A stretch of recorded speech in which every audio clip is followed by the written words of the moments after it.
Hi friends, আমরা পুরীর জগন্নাথে ঘুরতে এসেছি। তো আমরা যে হোটেলে আছি সেই হোটেলে এই দেখো, এই দাদু ভাইটা কি সুন্দর হাতের ডিজাইন করছে। দেখো, নিজের হাতের ডিজাইন করে কাজ করছে। আমার দেখে খুব ভালো লাগলো, তাই আমিও একটুখানি ভিডিও করলাম তোমাদের সকলকে দেখাবো বলে। এই দেখো কত সুন্দর করে ডিজাইনগুলো করেছে।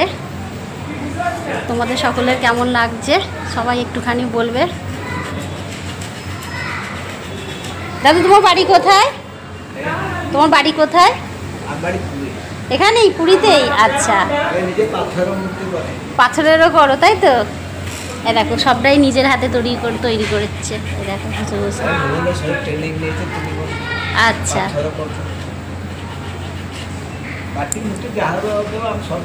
সব রকম তাই তো? দেখেছো ডিজাইনগুলো কি সুন্দর। এই দেখো, নিজের হাতে তৈরি করেছে। কিরকম লাগলো অবশ্যই। হ্যাঁ দেখেছি, লক্ষ্মীনারায়ণ। হ্যাঁ, ওপরেও একটা লক্ষ্মী আছে তাই তো? আচ্ছা, ওইখানে যে ডিজাইনটা আছে, এখানে ডিজাইনটা ফাঁক আছে, এই ডিজাইনটা ওইখানে যাবে গিয়ে ওটা ওখানে ভরাট হবে। কত সুন্দর লাগছে না দূর থেকে? দেখো তোমরা বন্ধুরা, পুরো সিংহাসনে যেন লক্ষ্মীনারায়ণ বসানো আছে।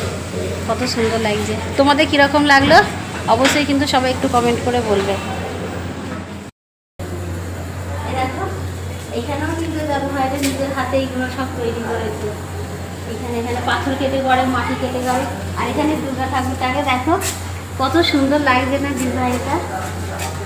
কি দারুণ লাগছে। এত সুন্দর করে, কত শৌখিন হাতের কাজ, কত সুন্দর নিখুঁতভাবে তৈরি করেছে জিনিসটা। এখানেও করেছে। এই রুমের হোটেলের অনেক জায়গায় ওরকম দাদু ভাই হাতের কাজ করা আছে।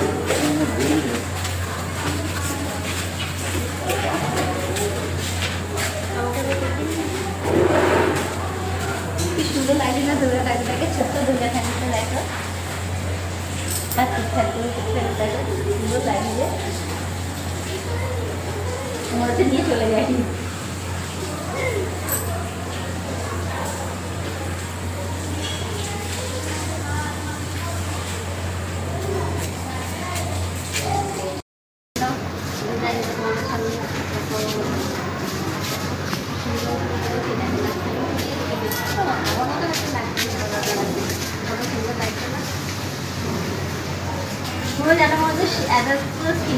সিংহাসনে এখানে লক্ষ্মী আর নারায়ণ, ছোট্ট এখানে ব্রহ্মা আছে।